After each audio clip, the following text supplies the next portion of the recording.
Po, amidst the political noise and chaos, tsaka po sa mga pagtaas ng presyo ng bilihin, yung inflation po natin ngayon, yung gasolina, Oo. ano pong masasabi niyo or mensahe niyo po sa mga ordinaryong Pilipino na patuloy na lumalaban sa araw-araw na buhay, sa traffic, sa mahal ng kuryente, sa mahal ng bilihin?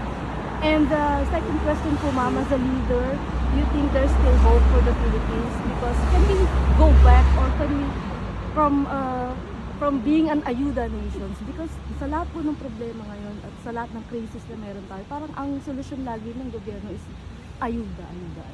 Oo.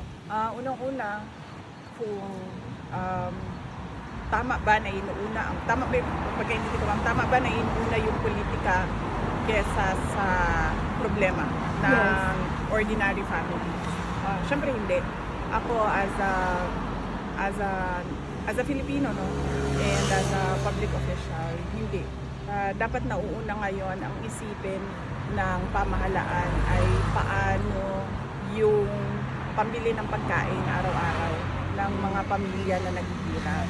Sabi ko nga nung usapan natin nung isang araw, sabi ko kahit hindi na lahat, no, kahit hindi na yung middle class, pero isipin nila yung mga kumbaga, ano bang term, one day, one eat na mga families, no?